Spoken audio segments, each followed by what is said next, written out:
ഒരുപാട് സമയമെടുക്കാനൊന്നുമില്ല.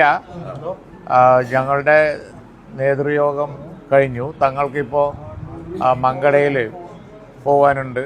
ആക്സിഡൻ്റ് ഉണ്ടായ സ്ഥലത്ത് പോവാണ് ഞങ്ങൾ. അപ്പോൾ ഡൽഹിയിൽ നിന്ന് തീരുമാനം വെയിറ്റ് ചെയ്യാണ്. ഞങ്ങളിപ്പോൾ ഈ മീറ്റിംഗ് എല്ലാ കാര്യങ്ങളും തങ്ങളെ ഓതറൈസ് ചെയ്തു. ഞങ്ങളുടെ ഒരു രീതി അനുസരിച്ച് ഇനി ബാക്കി കാര്യങ്ങൾ ഒരുപാട് കാര്യങ്ങളുണ്ടല്ലോ. ഡൽഹിയിൽ നിന്നുള്ള തീരുമാനം വന്നതിന് ശേഷം എന്താണ് എന്നുള്ളത് ഫൈനലായിട്ട് എല്ലാ കാര്യങ്ങളും സംബന്ധിച്ച് തങ്ങളെ അധികാരപ്പെടുത്തി. അതാണ്. ഇവൻ അതിലേക്കൊന്നും പോകണ്ട. നിങ്ങളത് ഇനി ചോദ്യം ചോദിച്ചാൽ ഞങ്ങൾ ഈ ഘട്ടത്തിൽ മറുപടി പറയില്ല. നിങ്ങൾക്ക് അറിയാവുന്നതുകൊണ്ട്. സോണിയാഗാന്ധിയോ ബന്ധപ്പെട്ടിട്ടുണ്ടോ ഇതിനകം? അതെ അതെ. അല്ല, അത് ഇതിനകം ആരും ബന്ധപ്പെട്ടിട്ടൊന്നുമില്ല.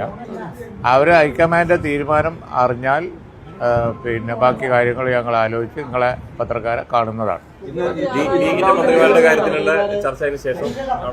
അല്ല,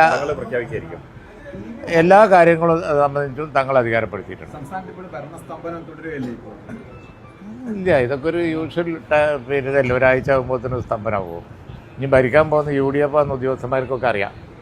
അതുകൊണ്ട് അവർ വെയിറ്റ് ചെയ്യുള്ളൂ തീരുമാനം. വേറെ എവിടെയും പോയി ഉത്തരവ് വാങ്ങൂല. ആ പേടി ഓടിക്കണ്ട.